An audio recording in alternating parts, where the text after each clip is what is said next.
Jumpa lagi Football United, tetap ringan amatiran ala gua.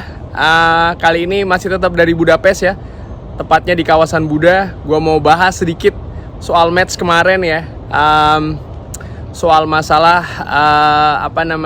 penampilan beberapa pemain Manchester United ya. Ada beberapa yang memang jadi sorotan, katakanlah demikian ya. Gue tidak mau bahas soal masalah Bruno Fernandes dan juga Paul Pogba ya, dimana memang penampilannya cukup excellent, cukup bagus. Yang satu hat-trick, yang satu bikin 4 assist ya.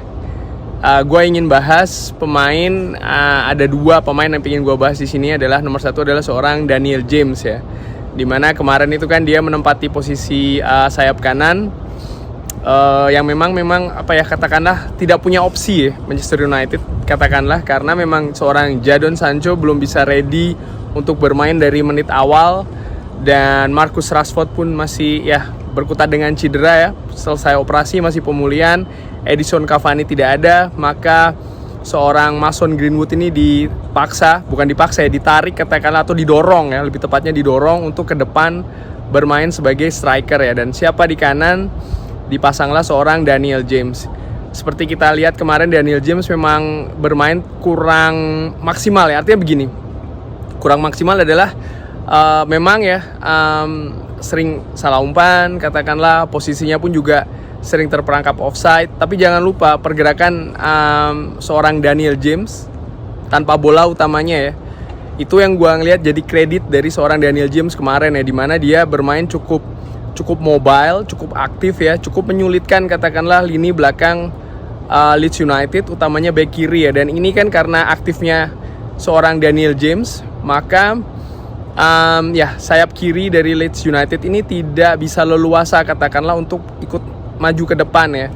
Bisa kita lihat juga karena saking aktifnya Daniel James di sisi kanan, seorang AWB tidak bisa dengan tidak harus sering naik ke atas untuk membantu penyerangan, katakanlah demikian ya. Jadi menurut gue cukup oke penampilannya. Memang kalau kita bilang kontribusi langsung berupa gol atau assist memang tidak ada ya, tapi jangan lupa sempat juga ada beberapa tusukan menurut gua yang cukup berbahaya, cuman ya belum bisa dimaksimalkan dengan baik ya, katakanlah demikian. Dan lebih lanjut kalau gua ngeliat juga, memang ya mau nggak mau pengalaman itu berbicara ya, dan seorang Daniel James ini kan masih usia muda, masih dalam sisi development, katakanlah demikian ya. Gua yang melihat penampilannya di Euro kemarin, kebetulan secara langsung di Amsterdam juga, ya memang betul sih dia lebih banyak pergerakannya itu terbatas, artinya sering lari lurus atau seperti itu ya. Tapi menurut gue itu tidak masalah, karena memang ya again ya, dia masih dalam sisi development. Jadi ya why not sih. Dan menurut gue pemilihan pemain ya, katakanlah kemarin oleh Ole Gunnar Solskjaer yang lebih cenderung memilih Daniel James katakanlah dibanding nama-nama lain ya, seperti katakanlah Amad Diallo atau Elanga atau yang lain-lain lah, katakanlah menurut gue tepat. Karena apa? Pemain-pemain lain, pemain muda utamanya ya, gue nggak bisa bayangin sih mentalnya cukup bagus atau tidak. Itu seperti gambling. Karena apa? Penampilan kemarin nih, match pertama yang sering unpredictable, ditambah lagi kondisi baru pertama kali ya setelah 18 bulan kalau tidak salah, supporter boleh datang ke stadion secara full. Kalau dikasih pemain yang lebih muda, gue nggak yakin sih ya mental mereka siap begitu ya. Terutama lagi lawan yang dihadapi juga Leeds yang punya sejarah katakanlah ya melawan Manchester United. Jadi menurut gue sah-sah saja memang. Dan kita memang ya, kalau menurut gue ya, dengan amatiran ala gue ya, gue tidak bisa expect lebih banyak katakanlah, atau expect tinggi ketika seorang Daniel James ini yang dimainkan ya. Dan menurut gue sih, gue overall puas-puas aja sih dengan apa yang ditampilkan oleh seorang Daniel James kemarin ya, sampai akhirnya dia ditarik ya. Dan kalau kita bandingkan ya dengan amatiran ala gue dengan penampilan Jadon Sancho contohnya kemarin ya, masih belum eksplosif. Karena apa ya, dia juga punya permasalahan lah, itu adalah dari sisi kebugaran plus juga sisi adaptasi, katakanlah demikian ya, yang menurut gue belum paripurna, belum reaching the top ya, belum sampai puncaknya. Dan menurut gue memang harus, kuncinya satu sih, sama Jadon Sancho dan juga Daniel James, kuncinya apa? Kuncinya adalah sabar ya, memang harus sabar gitu loh menurut gue. Jadi menurut gue ya fine, ekspektasi aja sih yang harus di manage ya, ketika kita melihat pemain-pemain mana saja yang ditampilkan oleh Ole Gunnar ya, katakanlah kalau ditampilkan pemain A ya kita harus setting ekspektasinya seperti apa untuk per individu ya menurut gue. Dan again, kalau menurut gue kemarin ekspektasi gue terhadap seorang Daniel James ya memang ya sampai level seperti itu ya. Jadi gue nggak kecewa banget gitu loh.